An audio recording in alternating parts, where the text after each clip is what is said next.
বাড়িঘর পরিষ্কার করতে আমার খুবই ভালো লাগে। সে যাই বলো না কেন, আমার মতো অনেকেই আছে বাড়িঘর পরিষ্কার করতে খুব পছন্দ করে। সত্যি কথা বলতে, বাড়িঘর যদি তুমি পরিষ্কার পরিচ্ছন্ন করে রাখো, তোমার মনটাও যেন অনেকটাই ফ্রেশ হয়ে যায়। তার মধ্যে কিন্তু আমার সত্যি কথা বলতে, বাড়িঘর পরিষ্কার করবো, রান্নাবান্না করবো, সুন্দর রান্নাবান্না হবে, এটাই তো শান্তি বলো। আমার তো তাই মনে হয়। আর আজ আমি রান্না করেছিলাম ডাঁটা চচ্চড়ি, মানে তোমার পুঁই শাকের ডাঁটা, আর করেছিলাম ডিম। আর ডিমটা যা রান্না হয়েছে না, কি বলবো, রেসিপিটা তোমাদের সঙ্গে আজকে শেয়ার করব। আর কিন্তু একটা জিনিস করেছিলাম, সেটা হচ্ছে পুঁই শাক। পুঁই শাকটা খেতে যে কী দারুণ লাগে। বিকালবেলায় কী ঝড় আর বৃষ্টি, আর আমাদের বাড়িতে দেখো জল হয়ে কী অবস্থা। তো চলো প্রথম থেকে ভিডিওটা স্টার্ট করি। তো আমি সুস্মিতা, তো আমার চ্যানেলে তোমাদেরকে অনেক অনেক স্বাগত। ঘুম থেকে উঠেই কিন্তু আমার প্রথম কাজ থাকে ঘরটাকে গোছানো।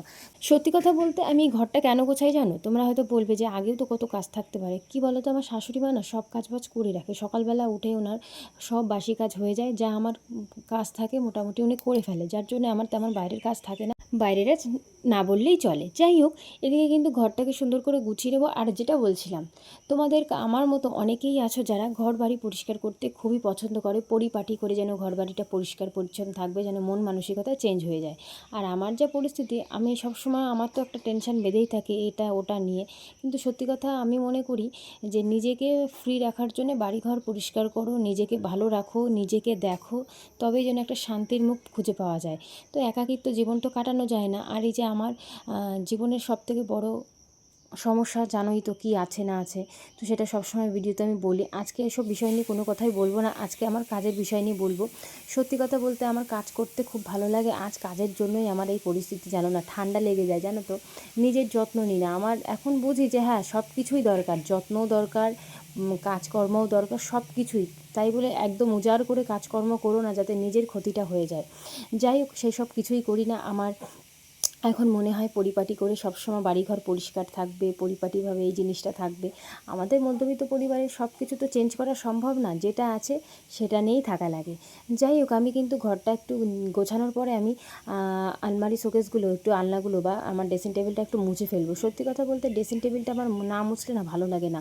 ওই ঘরটার ঝাড় দিলে কিন্তু ভীষণ ধুলো পড়ে যায়। এবার পরিষ্কার পরিচ্ছন্ন করে রাখলে দেখবি ঘরটা যে কত সুন্দর লাগে, তোমার মন মানসিকতাই চেঞ্জ হয়ে যাবে। যাই হোক, আর একটা বিছানার চাদর নেওয়ার ইচ্ছা আছে।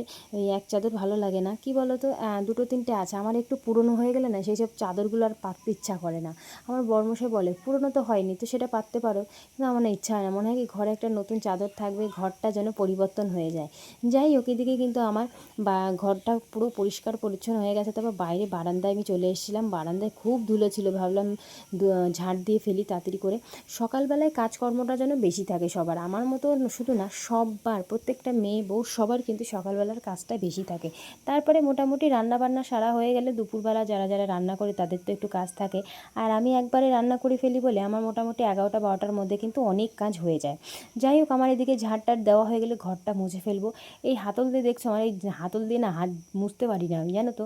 আর সবাই দেখি কি সুন্দর করে, দেখি হাত দিয়ে, মানে তোমার লাঠি দিয়ে বেশ সুন্দর মোছে, আমার না ঠিক হয় না। কিন্তু এই যে ভাবি কি যে না, এটা কিনে নিয়ে এসছে, নষ্ট হয়ে যাবে, তাই এটা একটু ইউজ করে দেখি। তাই অভ্যাস সব কিছু, কথাই বলে না, তো এখন এই মুছতে মুছতে না অভ্যাস হয়ে গেছে। যাই হোক, ঘর টরগুলো মোছা হয়ে গেলে এখন কিন্তু কয়েকটা জামা কাপড় ছিল, সেই জামা কাপড়গুলো কিন্তু ধুয়ে দিয়েছি। আর সকালবেলার কাজটা আজকে একটু বেশিই ছিল, কারণ বরমশাই কাজে চলে গেছে। ওরই জামাকাপড় প্রায় অনেক ছিল, অনেক দিন ধোয়া কাচা হয় না। এই বৃষ্টি বর্ষা জানোই তো, এই বর্ষা বৃষ্টি হলে কত কাজ থাকে। কপাল যে আমার ভালো, যে আমার শাশুড়ি মা কিন্তু সব কাজ জানো তো করে রেখে দেয়।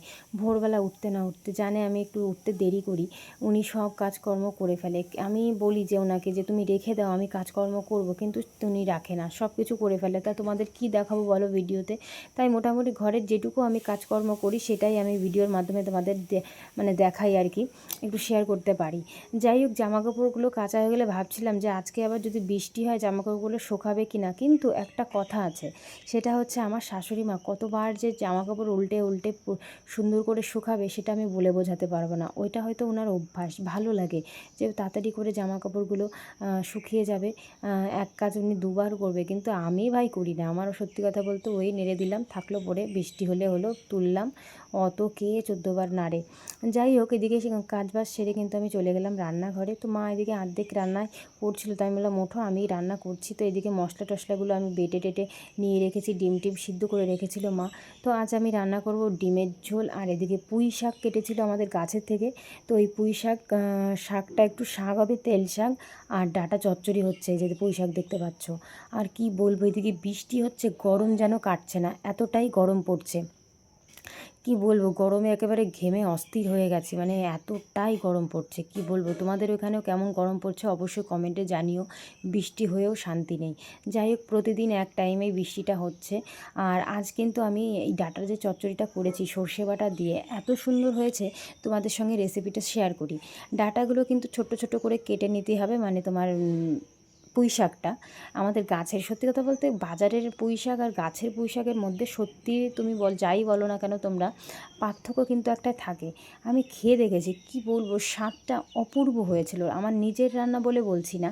আমি কি করেছি, তেলের উপরে পাঁচফোড়ন দিয়ে শাকটা দিয়ে আলুটা দিয়ে সুন্দর করে ভেজে নেওয়ার পরে, ভালো করে ভাজার পরে একটু জল দিয়ে নাড়াচাড়া দিয়ে ঢেকে তারপরে কিন্তু নামানোর আগে সর্ষে বাটাটা দিয়ে দিয়েছিলাম। সর্ষে, কাঁচা লঙ্কা, একটু আদা, একটু টমেটো, একটু জিরে, আর একটু 2-3 কোয়া রসুন। এই রসুনটা কিন্তু তোমার সর্ষে বাটায় দিতে হবে, তাহলে কিন্তু তুমি স্বাদটা পাবে।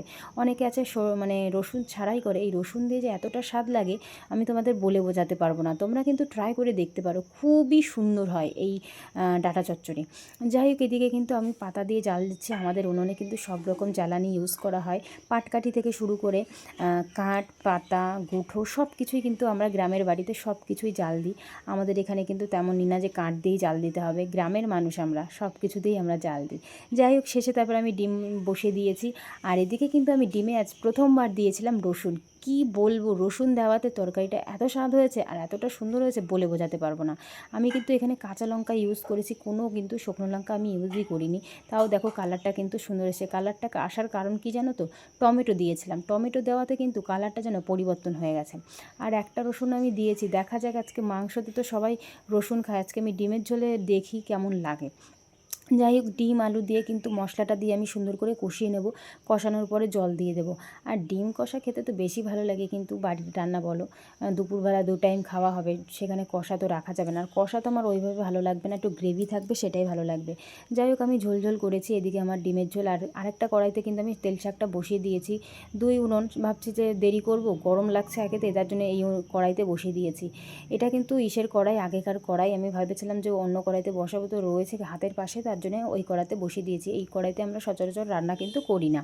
যাই হোক, এদিকে আমার ডিমের ঝোলটা কিন্তু হয়ে গেছে, একদম গ্রেভি গ্রেভি করেছি, ঝোলও রাখা হয়নি, আলুটা গলে গেছিলো বেশি। আর যাই হোক, এদিকে শাকটা হয়ে গেছে। আর আমার অবস্থা দেখতেই পাচ্ছ, ঘেমে অস্থির হয়ে গেছে, মানে এতটা বৃষ্টি হচ্ছে যেন গরম কাটছে না। যাই হোক, লাস্টে কিন্তু আমার শুধু রান্না থেকে গেল এই শাকটা, তেল শাক, আর এই মানে কি বলবো, পুঁই শাকও ওদের তেল শাক খেতে যে এতটা দারুণ লাগে আমি ভাবতে পারিনি। এবার ভাত দিয়ে খেয়েছি আমি, জাস্ট ওয়াও। মানে রসুন দিয়ে, কালো জিরে দিয়ে কিন্তু আমি এই শাকটা ভেজেছিলাম। তোমরা কিন্তু পুঁই শাক একবার হলে আমার কথা শুনে সবাই একটু রান্না করে দেখো। পুঁই শাকটা একটু শাক করে, তেল শাক মানে কুচি কুচি করে কেটে রসুন, কালো জিরে, শুকনো লঙ্কা ফোড়ন দিয়ে ভাজবে। ওইটা যে খেতে এত দারুণ হয়েছে তোমাদের আমি বলে বোঝাতে পারবো না। এই যে আমি ফার্স্ট কিন্তু খেয়েছিলাম, রান্নাবান্না সেরে কিন্তু আমরা সবাই খেতে বসে পড়েছিলাম। মানে শাকটা যে এত সুন্দর হয়েছে আমি তোমাদের মানে বলে বোঝাতে পারবো না, তোমরা ট্রাই করে দেখতে পারো। যাই হোক, আমি কিন্তু বড় রাঁধুনি কিছুই না, কিন্তু নিজের রান্না আমি একটু মাঝে মধ্যে প্রশংসা করি, সত্যি ভাই ভালো হয়। যদি যেদিন রান্না ভালো হয় না, দেখবে আমি সেদিন কিন্তু বলে দিই আজ কিন্তু রান্না একদমই ভালো হয়নি। আর শেষে খেয়েছিলাম ডিমের ঝোল। বাপ রে, এই রসুন দিয়ে যে এতটাই সুন্দর লেগেছিল, কি বলবো, দারুণ হয়েছিল এই রসুন দিয়ে খেতে। নেক্সট টাইম রান্না করলে কিন্তু একটা রসুনের জায়গায় 2টো রসুন ইউজ করব। যাই হোক, খাওয়া দাওয়া সেরে কিন্তু আমি চান টান করে নিয়েছি, এখন যাব ঘরের পুজো দিতে। তো সত্যি কথা বলতে আয়নার সামনে আসলে না নিজেকে কিন্তু একটু অন্যরকম লাগে, আর বেশ ভালো লাগে। নেক্সট আমার ইচ্ছা আছে একটা সুন্দর দেখে ড্রেসিং টেবিল কিনবো, বড় একটা আয়না থাকবে, বেশ ভালো লাগে। যাই হোক, তারপরে আমি কিন্তু চলে গেছি সোজা ঠাকুর ঘরে, সেখানে এখন পুজো দেবো। পুজো দিলে মোটামুটি কাজ সব হয়ে গেছে। খাওয়া দাওয়া করেই কিন্তু চান টান করে ঘরটার ঝাড় দিয়েই কিন্তু আমি ঠাকুর ঘরে এসেছি। যাই হোক, পুজো টুজো দেওয়া হয়ে গেলে গেলে তারপরে একটু রেস্ট করব, দুপুরের খাওয়া দাওয়া। মোটামুটি তোমাদের আমি সকালবেলা থেকে ব্লগটা স্টার্ট করি, তোমাদের সঙ্গে শেয়ার করি, যেটা সকাল থেকে মোটামুটি ওই 10টা না 11টা 11:30টার মধ্যেই আমি ভিডিওটা করি, তোমাদের সঙ্গে শেয়ার করি। 11টা 11:30টার মধ্যে যে কাজকর্মগুলো করি সেগুলোই তোমাদের সঙ্গে দেখাই। যাই হোক, এদিকে পুজো দেওয়া হয়ে গেলে মোটামুটি একটু রেস্ট করব দুপুর টাইমে, কারণ তারপরে তেমন তো কাজ থাকে না, যেটা তোমাদের সঙ্গে আর শেয়ার করতে পারি না। আরেকদিন ভিডিওতে তোমাদের দেখাবো আমি বিকালে কী করি না করি, সেটার একটা ভিডিও তোমাদের সঙ্গে শেয়ার করব। প্রতিদিন তো সকালের ভিডিও তোমাদের সঙ্গে শেয়ার করি, বিকালে সেভাবে শেয়ার করা হয় না, কি করি না করি পুরো বাড়িটা তোমাদের ঘুরিয়ে ঘুরিয়ে দেখাবো আমার। যাই হোক, এদিকে কিন্তু আমার পুজো দেওয়া হয়ে গেছে। আর কি বলো তো, ফুল টুল থাকলে না পুজো দিতে খুব ভালো লাগে। আমার শাশুড়ি মা অনেক ফুল তুলে নিয়ে আসে, কিন্তু আজকে একটু কম ছিল। যাই হোক, বিকাল টাইমে দেখো ওয়েদারটা কি হয়েছে, বাপরে, মনে হচ্ছে এক্ষুনি খুব বৃষ্টি নামবে। আর কি বলবো, বেশ ভালোই লাগছে ওয়েদারটা, দেখতেও কিন্তু খুব সুন্দর লাগছে।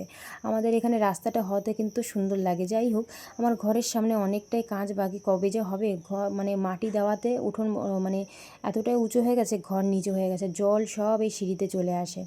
যাই হোক, বলতে বলতে হাওয়া ছেড়ে দিয়েছে, বাপরে বাপ সেই ঝড় হলো। আর তারপরে শুরু হলো বৃষ্টি। কি বৃষ্টি নামলো দেখো, এই দেখো আমার ঘরের সামনে কত জলে পরিপূর্ণ। এই জলটা যেতে সময় লাগে, তাই ঘরের সামনে আমাদের একটু পাকা করতে হবে, সেটা আর সময় হচ্ছে না। যাই হোক, তাড়াতাড়ি করে ফেলবো, কারণ ঘরের সামনে জল থাকলে বলো ভালো লাগে। একটা সিঁড়ি কিন্তু ডুবে গেছে, পুরো উঠোন এতটাই উঁচু হয়ে গেছে যে পুরো জলটাই কিন্তু আমাদের ঘরের সামনে চলে আসে। যাই হোক, বৃষ্টি তো হলো, বিকালবেলা রান্না করব, কটা ভাত করব, সিদ্ধ ভাত করার ইচ্ছা আছে। বৃষ্টির মধ্যে ভেবেছিলাম একটু মাংস টাংস হলে ভালো, কিন্তু বৃষ্টির মধ্যে বাজারে কে যাবে বলো। তো যাই হোক বন্ধুরা, ভিডিওটা এই পর্যন্ত শেষ করব। ভালো থেকো, সুস্থ থেকো সবাই, পরের একটা নেক্সট ভিডিওতে দেখা হবে।